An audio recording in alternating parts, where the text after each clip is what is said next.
unknown reasons. You said what? You're all of them 12. You don't look like anybody's daddy. Yeah. The statistic I just read, it's likely to be possible.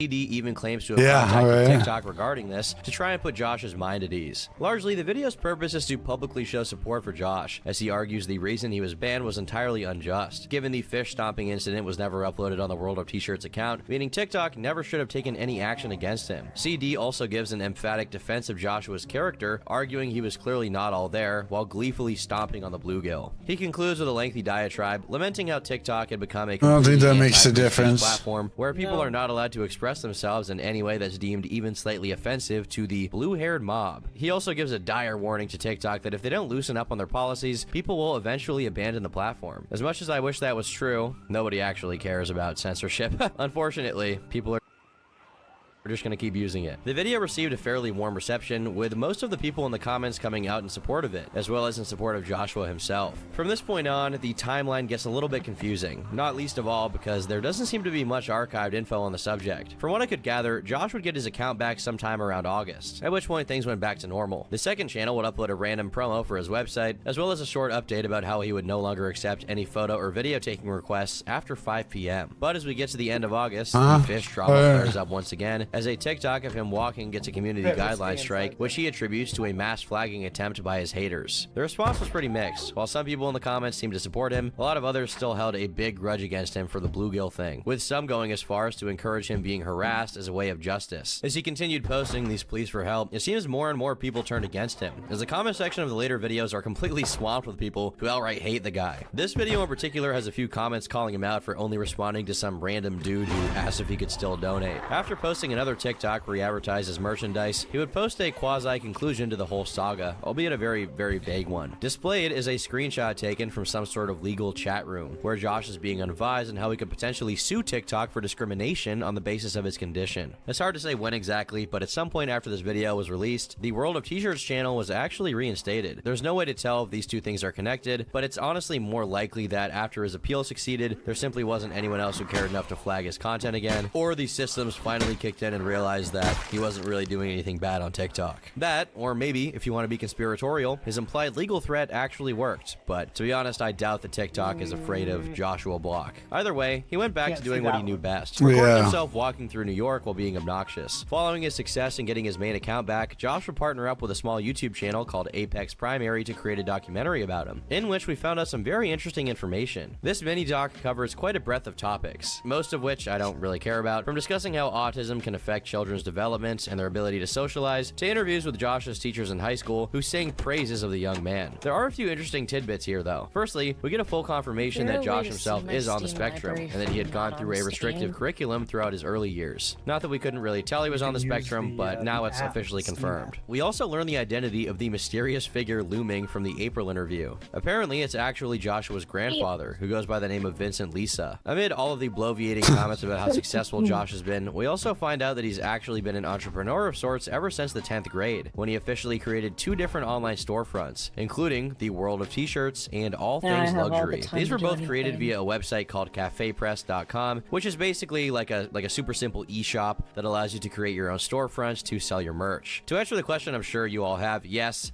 he named his TikTok account after a virtual storefront, which he actually confirms for us when he tells us he had reused the name for his TikTok account in order to further promote his t-shirt selling business. There aren't really any archives of these websites, so we can't be sure what these shops used to sell. What we can be sure of, though, is that nowadays they both seem like an extension of his own personalized merch store on the World of T-Shirts website, selling such worthwhile items as World of T-Shirts portrait design baby football bodies and World of T-Shirts portrait design women's boy briefs, as well as, and I kid you not, tens of thousands of other items. I don't even know where all these came from. When you actually scroll through these items, you'll realize most of them are pretty much the same, with the exact same designs being put on multiple different kinds of items, and the same kinds of items being sold with only mildly differing designs. It does make you wonder what the actual business model of these websites even is, given that 95% of these products probably haven't been sold even once. Interestingly, Joshua has deemed these 2 e-shops enough of a success that he lists them on his personal LinkedIn profile, where he names himself the CEO of the 2 respective stores since March 2017. Notably, he also mentions how he's been the CEO of something called Joshua's ATT Corp. This company is actually listed on the Real Yellow Pages website, where it's described as a tech support service. It also links to what seems to be the actual website of the company, which says pretty much the same thing. Now, Joshua has been listed as CEO of the company since early 2014, when he would have been only 12 years old. Given that you can't even get a work permit until you're 15, it should probably go without saying that the listing is not accurate, to put it mildly, and it's more likely the website was run by his family, possibly his grandfather. This also puts into question how much time he actually puts into managing these storefronts. Add that to the fact he spends most of his days wandering about New York, and it's more likely he only has his name attached to the shops for feel-good points, or perhaps advertising, but there's no way he's actually running them. As the documentary goes on, we also find out a little bit more about his personal life. Among other things, we find out his mother, who was a sole guardian growing up, passed away due to ovarian cancer in 2015, when Josh was either 13 or 14 years old. Josh's father had attempted to take care of him, but due to his inability to do so, his grandfather opted to get full legal custody. The video ends on a positive note, with a rather hopeful outlook on what the future has in store for Joshua. The documentarians seem to feel he was just a silly guy who wanted to enjoy life and have fun on TikTok. For the time being, Josh was doing very well. While he was nowhere near the peak he had once occupied, he was still doing fairly solid numbers, and while some people had been turned off by his fish stomping, the audience he had seemed to be unaware of this or just didn't care. As 2021 lingered on, Josh got more attention from the mainstream media, with various online publications releasing articles about him. The attention was all pretty positive, focusing on the fact that he's found so much success online despite the fact that he's autistic. After that, there wasn't really much to report on for a while, because Josh was pretty drama-free throughout 2022, doing pretty much the same exact kind of content you would expect him to make, walking around New York, recording song covers or parodies or lip syncs, and just having a fun time. Unfortunately, things began to change drastically when Josh turned 21. While prior to this, he had never been known to abuse substances in any way, it's at this point that a new side of him began to emerge. Josh started to drink copious amounts of alcohol. It started off as a somewhat worrying aside to him as a person, but quickly turned into a centerfold of his entire brand. Eventually, people began tuning in for no other reason than to see the kind of shenanigans Josh would get up to while hammered. Conversely, this led to Josh creating even more content in order to sate his fans' newfound desire to see him drunk, as he began to release dozens of videos where he was drinking himself silly or already very drunk and acting crazy. He would do the same on streams, where we got to see more of his raw, unfiltered self. This is all despite the fact that, at least in the beginning, he clearly wasn't very good at handling alcohol, probably because he never even had a sip of it prior to turning 21. What the hell is happening to me? That's concerning.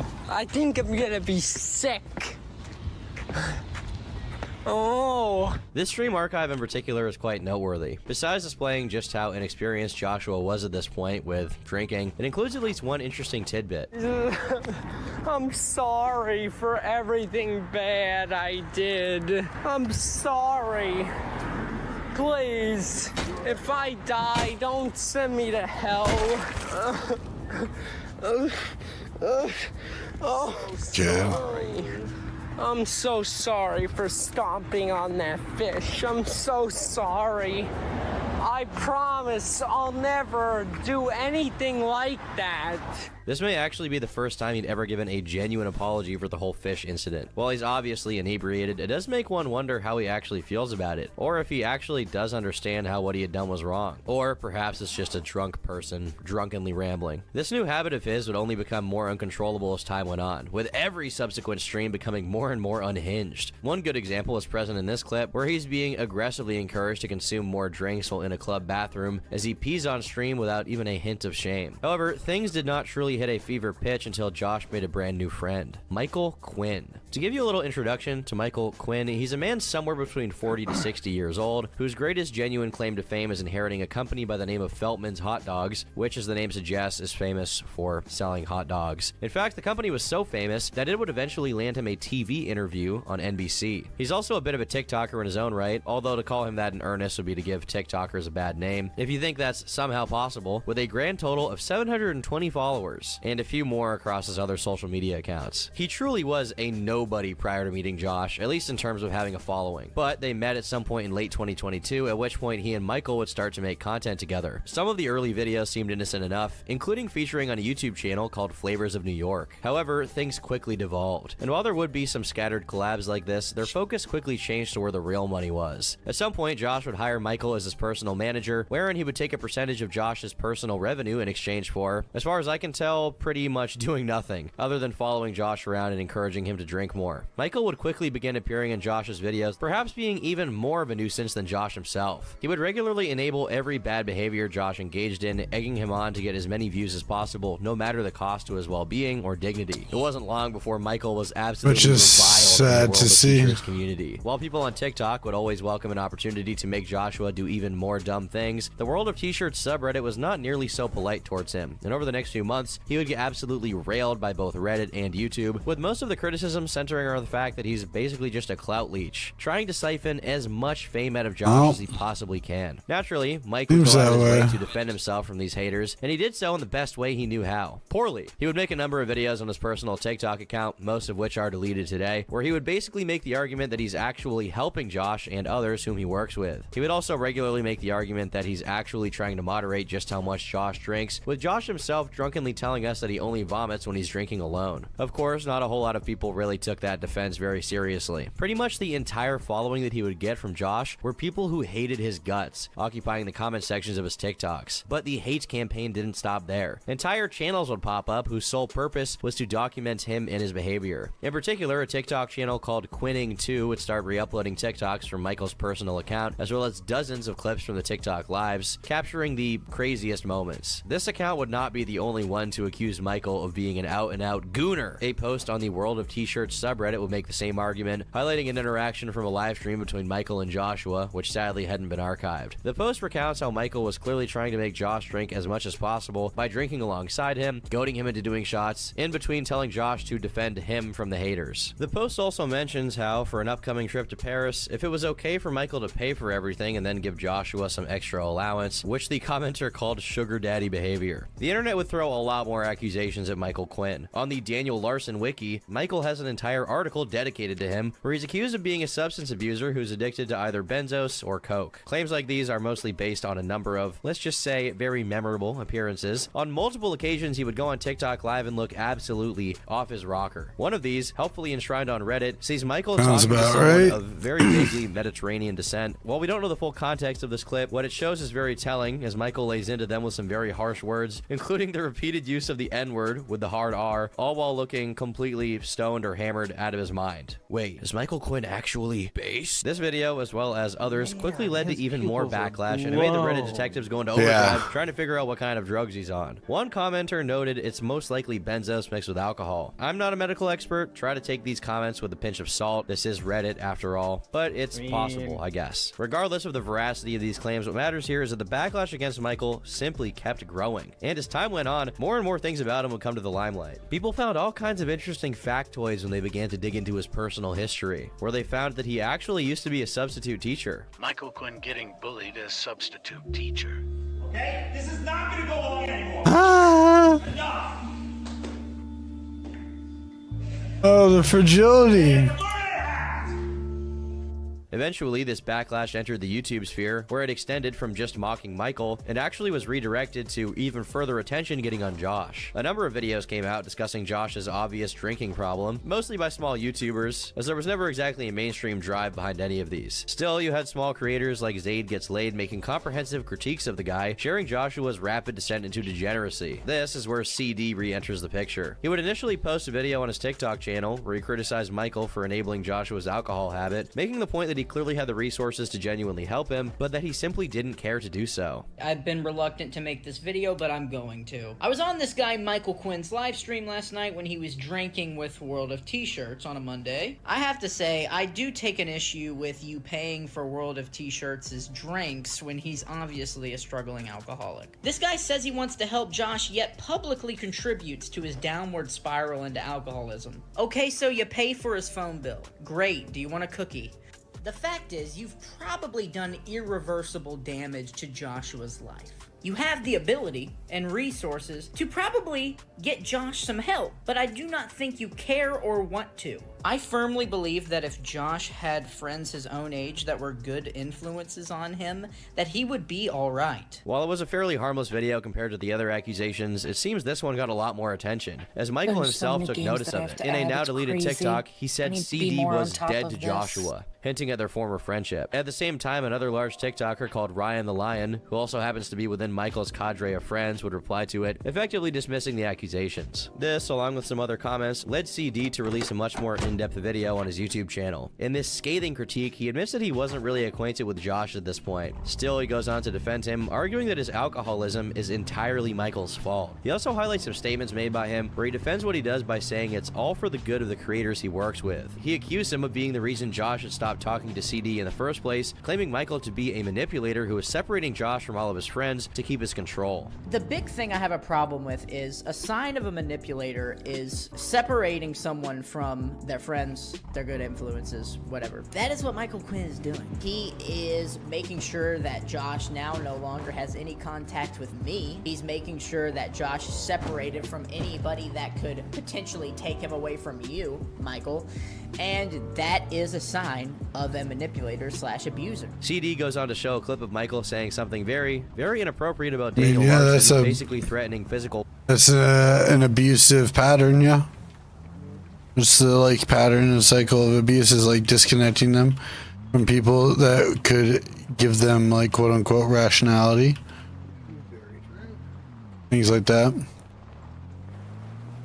Violence against them for some reason. This really is the fucking Spurg Avengers coming together to just go to war with each other, and this particular drama would eventually develop into something bigger. But for now, we'll keep it at that. While there admittedly isn't much new information in the CD video, it's at least worth noting that CD does genuinely seem to care about Joshua, which most other people frankly don't. At the very least, it seems they had been really good friends prior to Michael breaking them up. As far as I can tell, Michael never replied to this officially, apart from a few snide comments made at CD's expense. Likely, he didn't really want to bring more attention to it, given CD was probably right. Of course, this didn't stop people from continuing to hurl some very fair criticism his way, which only led to him responding more and more negatively. In the end, for all the criticism, Michael never really stopped hanging out with Josh. To this day, he continues to walk around New York with him and even... Do you want me Okay. to come with you?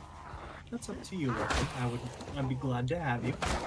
But if you want to hang out, you want to hang out. Okay, I'll decide later. I love you. Love you too. Bye.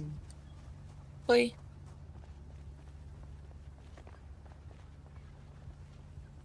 I'll stay until I Travel the finish wor- this list. Then I'll probably disappear. Okay. No worries.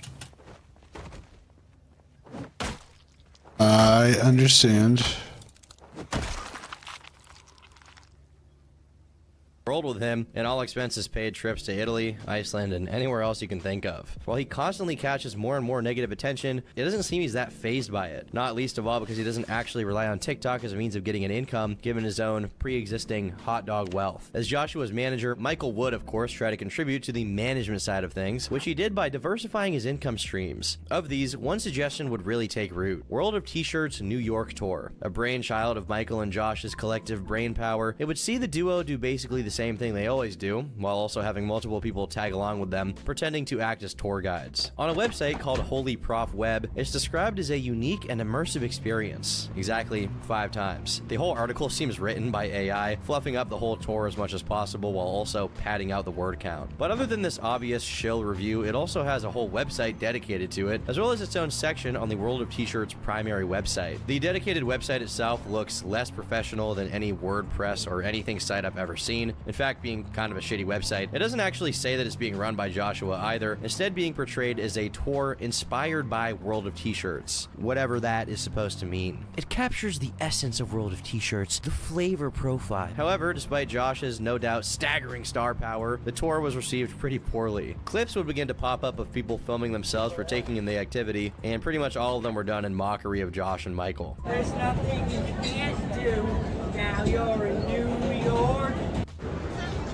We ended up in Times Square. Buddy, He that danced, horse ran brigade, upstairs it's 10 dead. times, and left. Perhaps even more amusing than these clips, however, are the Google Maps reviews of the service. Boasting a grand score of 1.7 stars, he hasn't exactly been showered by praise, and one glance at the reviews should give you an idea why. The first review that pops up claims that Josh had showed up to the starting spot of the tour already completely hammered, and even having pissed his pants prior to showing up, only to call the review's author an unemployed piece of shit when asked if he would get him a complimentary drink. Another review posted by an actual tour guide was equally as scornful, giving a similar recollection of events as the first one, with the addition that he actually threatened to sue some of the people there for no discernible reason. You get pretty much the same story scrolling through the rest of the reviews, with just about every positive review being some sort of troll, or otherwise just not taking it very seriously. Indeed, the tour became so infamous for its shoddiness that it ended up catching some attention on YouTube and TikTok, with creators like LolCow Designs even going through the reviews for content. Oddly, if you look for reviews of it via the Google search engine, you'll probably find this little article on a website called Passion Fruit. This review gives us a very different view of Josh, although perhaps not a very different view of the tour itself. He describes, in short, the process of booking a tour, which involved receiving a waiver via Google Docs, which warned that World of T-Shirts would not be liable if the author were to be bitten by rats during the tour. Not sure why that's so specifically listed. I've personally toured New York, and I've never had any liability waiver list anything about being bitten by rats. What the fuck, Josh? With Josh. They would then set up a meeting, which Josh would show up to half an hour late for. It was a very curt interview, which, as the author writes, had nothing he could actually use in his article. He then describes the tour, which involved them walking across the streets aimlessly, while the author asked Joshua questions about his life, as well as just tried to really talk to him normally one-on-one. Josh would constantly give people side glances, paranoid that any single one of them could be a troll, and he rejected everyone who approached him for a photo. He justifies some of this paranoia with a story he tells the author from when he was in Texas. One day, when he came back to his hotel room, he saw that someone had broken in and defecated on his bed. At one point, Josh would pull out his phone, and as is usual for these tours, he would film a TikTok. After that, they took a metro ride on the train to Williamsburg, until they reached a bar by the name of Union Pool, where everyone was too old to recognize Josh. Then, they walked over to another bar, where the author alleges he bought Joshua a margarita as a thank you, at which point they said their goodbyes, and the autist-in-chief slunk away into the shadows. The article provides an interesting view of Josh, describing him as a very earnest and kind person, highlighting just how much he differs from the idea promulgated by social media. From clips of him behaving like a total nitwit to the thousands of hate videos made about him. Largely, the author seems satisfied, albeit he never spoke to the tour's quality. Overall, this was the most positive reception the tour ever got, and it's only positive because it entirely ignores the fact that there was even a, tour in the first place. Despite this, the project is still ongoing, with most of the tours getting a dedicated TikTok in lieu of Joshua's ceaseless hustling, all while being constantly babysat by a man twice his age, who is not his father or relative in any way. Speaking of Michael, as I've alluded to earlier, he would get Josh into a rather strange bit of beef with Daniel Larson, another favorite here. Oh, Daniel Larson. It seems that fans of the two respective creators were oh man, that's a character. Daniel Larson's a fucking character and a half. I think he's still in jail. This led to the two of them to I don't remember. He might have been let out recently. Set up a boxing match. A lot of this drama is pretty much entirely contained to Michael's account, which has since been nuked. This complicates the process of tracking down how exactly it developed. What we do know is that at some point, Michael claimed that Daniel Larson had found his home address, even though there didn't seem to be much proof. This led to him releasing a video talking about how he would have to hire bodyguards for Josh to protect him from Daniel Larson. Alright, so get this. I'm hiring a security detail even larger than the one that Donald Trump has. Jesus, T-shirts from Daniel Larson. Conversely, Daniel would respond to what he deemed as threats from Michael. This message is for Michael Quinn. If you do not stop with the threats, then I will be forced to press charges and file a cease and desist. This all came to a head with Michael trying to set up a meeting between Josh and Daniel, where the latter would have to travel to New York City all the way from California. So after 2 hours of negotiations, we came to an agreement that Josh wants to meet Daniel Larson. It's going to happen. What's the stipulations? A couple of stipulations. Yeah. You know, first of all, I have to be there. It has to be a place they won't be doxxed. Yes. And we want to make sure that Netflix covers it. Apparently, this little deal was preceded by Michael and Daniel meeting randomly on the street while they were both out, and they ended up chatting each other up before Daniel started to live stream with Mike. I'm going to get the Nobel Peace Prize because I'm going to introduce him to World of T-shirts, and the whole world is going to be beautiful. The impression gathered by most was that Michael was basically trying to stir trouble between the two for no other reason than to farm clout. This is certainly a prevailing belief on the World of T-shirts subreddit, where, as we've already discussed, people hate Michael's guts. Not that I really blame them. Nonetheless, this wouldn't stop the meeting from actually happening, and later in May, Daniel flew out to New York, where he finally met the dastardly duo in real life. Their whole meeting would be streamed on Michael's TikTok, which thankfully was archived. For the entirety of the meeting, they're sitting in a diner, eating We're almost food while Michael normal and Josh towns go to war at the now. same time. Finally, For we're the almost most out of part, Daniel Bedford Larson Falls and Joshua area. Block don't really seem that interested in actually talking to each other. Took me about 3.5 hours of stream, but Seemingly by only golly, doing so out of politeness. It's and pretty most of awkward this to listen morning, to. Meanwhile, Michael's the one by largely golly, driving the I made it out conversation, trying to with get a them to interact in a more entertaining surviving manner, like when he character. randomly asked what kind of collabs they would do. In particular, Michael actually invited Daniel to Joshua's signature tour of New York. right, and then Sean's getting on soon. Collaborations maybe in the city. Would you like that, Josh? Now we're in Wouldn't the that be actual PZ map. Yeah. Why don't you? Would you let him join for free? The tour? I can't do that. It's not fair. All right. You want me to pay for his tour if he shows up? I'll pay for your tour. The topic eventually shifts to Reddit, and especially about how terrible it is for spreading fake news about all three of them. Michael seems particularly livid throughout this discussion, making his opinion crystal clear. I don't go on Reddit. I hate Reddit. All they do is make fun of me. Well, they are a news source. That's what the news But they're does. fake news. They're fake. They're They're terrorists. fake news. Everybody.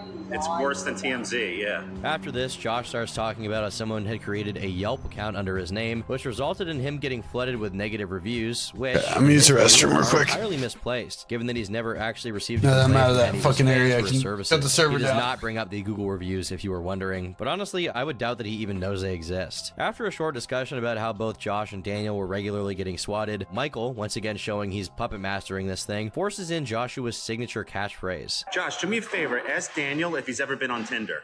Have you been on Tinder? Yes. Mine got said B-A-N-E-D. What does that mean? What is that? B-A-N-E-D. Bans. He's banned from Tinder. Right, okay. I've largely avoided mentioning it as it's frankly kind of cringe, but after the original Side Talk interview, where the banned from the Gucci store meme had been born, Josh would try to relight that flame by morphing the meme into something different. As we already know, he took the word banned and made it part of his whole advertising persona. Subsequently, he would turn it into a catchphrase, in which he changed the Gucci store to Tinder. I go to open Tinder. What does B-A-N-N-E-D mean? Banned. Banned? I don't have insurance. But back to the interview, the discussion loops back to swatting and doxing. In particular, Josh brings up how, due to people doxing a lot of the bars he goes to, a lot of bartenders would outright able to refuse to delete serve certain him. Knowing games 'cause I Joshua, forgot he I probably sees this as removed the some absolute games worst from thing that could happen to him. The my most interesting part of this catalog. whole clip is a rather brief part during which Michael asks Joshua if he's going to stop drinking, clearly doing so to solicit a view-worthy reaction. Joshua responds to this in a rather interesting manner, accepting that he does indeed have a drinking problem, but says he's unwilling to commit to stopping. You're gonna quit drinking, right? No. No? I'll moderate my drinking. What about quit altogether? You think you should, maybe? What do you think, Dan? You think you should quit drinking? No, I don't think I should quit. I should cut down, though. You should cut down. Cut down, yes. Because you drink too. You know, I don't end up in the hospital once a week, you know? Yeah, I've only been in the hospital twice. I think once is more than enough, you know?